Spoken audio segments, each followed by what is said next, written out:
सुप्रभात प्यारे बच्चों, मेरा नाम वंदना पाल है और मैं आप लोगों की हिंदी विषय की शिक्षिका हूँ। कुछ समय के बाद आप लोगों की अर्धवार्षिक परीक्षा जो है शुरू होने वाली है। तो हम आज क्या करेंगे, रिवीजन करेंगे।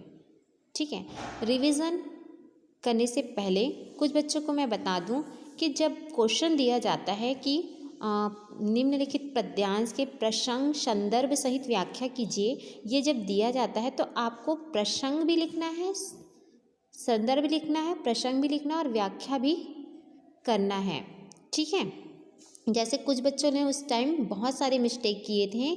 जब पंक्ति दी गई है तो उस पंक्ति का संदर्भ और प्रसंग ना लिख के केवल क्या लिख दिए थे, कुछ बच्चे व्याख्या लिख दिए थे, तो इसमें आपका मार्क्स जो है कट गया था। ठीक है, तो इसकी सावधानी रखेंगे। अब जिन बच्चों का पाठ 1 से लेकर पाठ 12 तक के लेसन में है ना, कुछ क्वेश्चन आंसर छूटे हों या प्रसंग संदर्भ छूटे हों, तो आप मुझे मैसेज कीजिए, मैं आप लोग को PDF के थ्रू उनको सेंड करूँगी। ठीक है, चलिए देखते हैं। पहला है श्रम के आरती पाठ से है प्रसंग संदर्भ और व्याख्या, है ना, जो पंक्ति दी है उनकी। पहला पंक्ति है काबर डर्राबोन से लेकर श्रम के आरती उतारा थन यहाँ तक। ठीक है, इस पहले पंक्ति का प्रसंग संदर्भ और व्याख्या देखिए। संदर्भ देखिए, इस पाठ में जितने भी पंक्ति हैं उनके संदर्भ सेम रहेंगे, इसलिए मैंने बाकी की पंक्तियों में पूर्वत लिखा है, लेकिन आपको इनके संदर्भ को पूरा लिखना है। जैसे प्रस्तुत कविता की पंक्तियाँ हमारी पाठ्यपुस्तक भारती के श्रम के आरती से ली गई हैं। इसके रचयिता कवि श्री भगवती लाल सेन है। ये आपको प्रत्येक पंक्ति का संदर्भ आपको सेम ही रहेगा, इसलिए मैंने पूर्वत लिखाया था, लेकिन आपको एग्ज़ाम पेपर में ये पूरा लिखना है। ठीक है, अगर इस पार्ट से रिलेटेड आपको कोई आता है तो। नेक्स्ट देखिए प्रसंग, है ना। प्रसंग है प्रस्तुत पंक्तियों में मजदूर कह रहा है कि हम अपने सुखद भविष्य के लिए कठोर परिश्रम कर रहे हैं। हर पंक्ति का प्रसंग जो है चेंज होता है। ठीक है, तो इस पंक्ति का प्रसंग यही है। फिर व्याख्या देखिए, प्रस्तुत पंक्तियों में मजदूर कह रहा है कि हम किसी से क्यों डरेंगे जब हम कठोर परिश्रम कर रहे हैं। हम अपने उज्जवल भविष्य के लिए लगातार परिश्रम कर रहे हैं, चाहे कोई कितनी हंसी उड़ा ले। हम तो रास्ते की तमाम मुश्किलों बाधाओं को दूर करते रहेंगे। अपने उज्जवल भविष्य के लिए हम लगातार परिश्रम कर रहे हैं।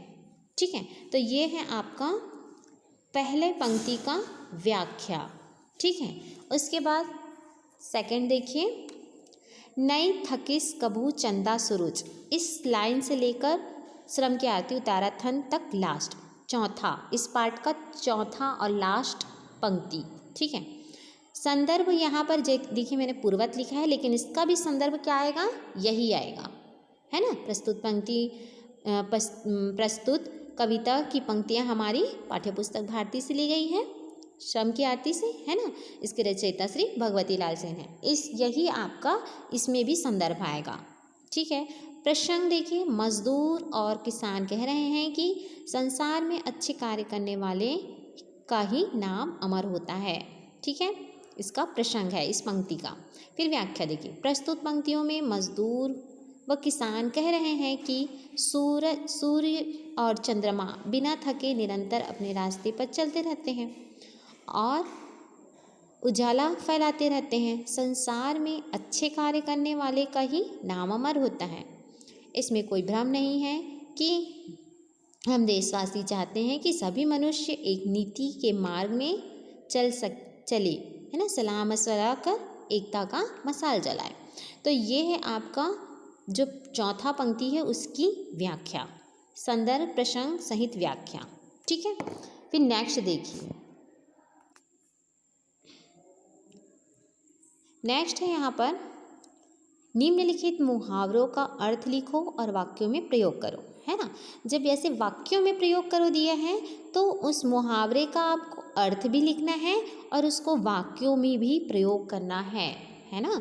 पिछली बार बहुत सारे बच्चों ने यही मिस्टेक किया था, सिर्फ क्या किया था, उसका अर्थ बस लिख दिया था, वाक्यों में प्रयोग नहीं किया था। कुछ लोग वाक्यों में बस प्रयोग कर दिए थे, अर्थ नहीं लिखे थे, इसलिए मार्क्स जो है कट गए थे। तो थोड़ा ध्यान देंगे, है ना। देखिए फर्स्ट है भनक लग जाना, है ना। भनक लग जाना मतलब जानकारी हो जाना, तो इसका वाक्यों में प्रयोग है। रामदास को अपनी बीमारी की भनक लग गई थी। ठीक है, ये आपके मुहावरे का वाक्यों में प्रयोग है। रामदास को अपनी बीमारी का भनक लग गई, है ना। फिर दूसरा देखिए, कहासुनी हो जाना, विवाद हो जाना, है ना। विवाद हो जाता है ना, कभी कभी आपने देखा होगा, किसी से लड़ाई हो जाता है तो विवाद हो जाना, कहासुनी होना। उसके बाद वाक्यों में इसका प्रयोग है। महेश और सुरेश में कहासुनी हो गई थी, है ना, पाठ में हमने पढ़ा है। ठीक है, फिर इसके बाद है तीसरा, आगा देखा ना पीछा, बिना सोच विचार के, है ना। आगा देखा ना पीछा मतलब बिना सोच विचार के। फिर उसके बाद है उसका वाक्यों में प्रयोग। सुरेश को मारते वक्त महेश आगा देखा ना पीछा, है ना। सुरेश को महेश ने मारा था तो उस समय उसने बिल्कुल नहीं सोचा, है ना। तो सुरेश को मारते वक्त महेश ने आगा देखा ना पीछा, ये इसका वाक्यों में प्रयोग है इस मुहावरे का। फिर चौथा देखिए, चेहरा पीला पड़ जाना मतलब डर जाना, है ना। चेहरा पीला पड़ जाना मतलब ऐसा नहीं चेहरा पीला पड़ जाना, मतलब क्या होता है, डर जाना। ये जो है मुहावरा है। वाक्यों में प्रयोग देखिए, महेश और उसके साथियों के चेहरे पीले पड़ गए थे, है ना। जब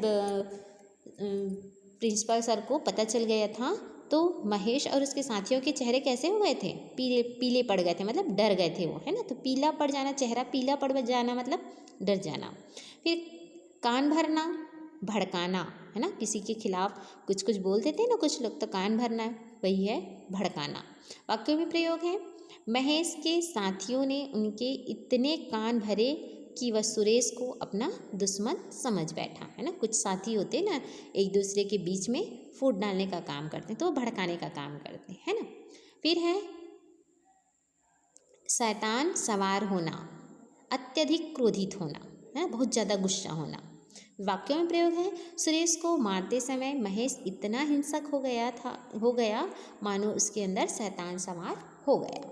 ठीक है, तो ये है आपके मुहावरे जिनका वाक्यों में प्रयोग करना है, अर्थ भी बताना है और वाक्यों में प्रयोग भी करना है। आपको ऐसा पूरा लिखेंगे तब मार्क्स मिलेगा।